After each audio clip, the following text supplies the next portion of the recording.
The U.S. and Canada share the longest undefended border in the world. There hasn't been a reason to defend it because there hasn't been a serious threat from either country in a couple hundred years. There is now. Canada is today the happy home of thousands of radical Islamists, ex-ISIS fighters, and the Muslim Brotherhood. Their numbers continue to grow, and they've infiltrated the Canadian government on several levels.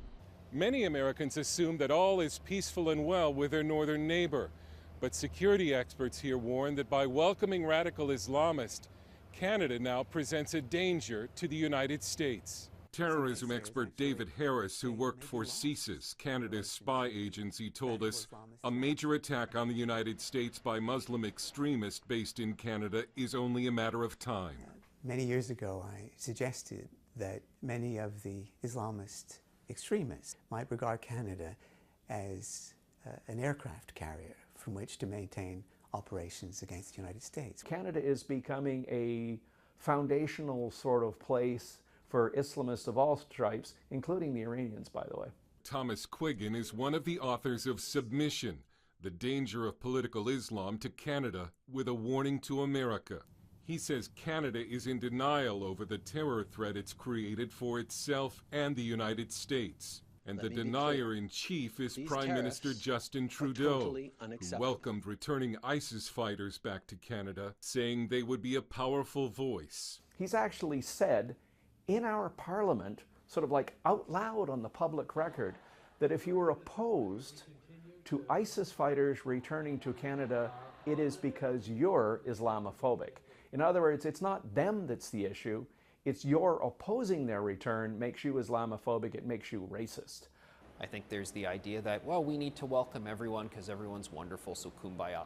Toronto Sun columnist and XM Sirius Canada host Anthony Furey. Heavens, this notion that ISIS fighters are somehow deserving of kind of a respect and a cultural accommodation just as much as anyone else is nonsense. Assalamu alaikum. Hello, my friends. This is Prime Minister Trudeau sending an official greeting to Canada's annual Reviving the Islamic Spirit Convention, which he attended as a member of Parliament even after news reports the event was linked to a group that has funded Hamas. This is also about celebrating our shared beliefs in justice, fairness, equality of opportunity, and acceptance. And it was quite startling for people to say, do you know who you're talking to? And why would you say that you share their values when their values are anti-democratic, anti-women's rights, pro-slavery, pro-stoning of women? I mean, the stuff that's on some of their websites here in Canada is startling. There have been lone wolf attacks on the U.S. from Canadian Muslim terrorists ever since the Quebec-based Millennial bomber tried to cross the border to blow up LAX in 1999. But the Islamist threat to Canada has been played down.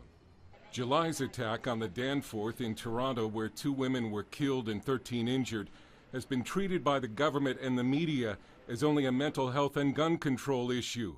Furey thinks the police are covering something up. There's been a total cone of silence around the Danforth shooting story. I wrote a feature where I found out that the family statement, which said mental illness, nothing to see here, that had actually been sort of co-authored and put together by a spin doctor and also a Muslim community activist. Much of Canada's mainstream media seems to stand with the Islamists. The Toronto Star announced it was no longer using the name the Islamic State because something so barbaric could not be Islamic. Parliament passed the notorious M103 anti-Islamophobia motion last year. Critics call it a government attempt to silence any criticism of Islamists in Canada. The government's welcome mat is not lost on the host of this Canadian Muslim program on the internet. But of course, all of us take it for granted in Canada. See, Alhamdulillah, Canada has given us his blessings. Alhamdulillah. Alhamdulillah. Canada is your country. Islam is today the fastest growing religion in Canada.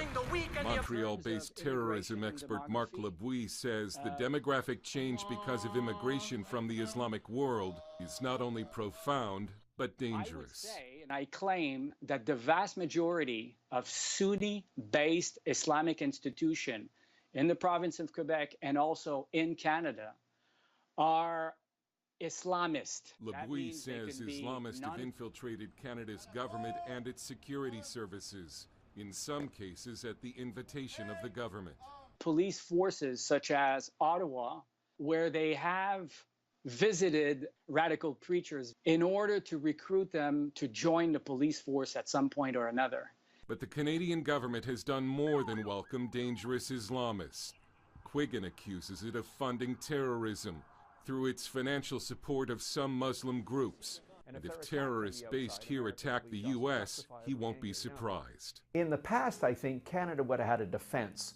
We could say, look, we tried to get this stuff stopped, but we failed. But if it happens this time, we won't have that defense. The problem is so advanced, the government agencies in charge of our national security are so compromised that it will be very, very difficult to be able to turn things around.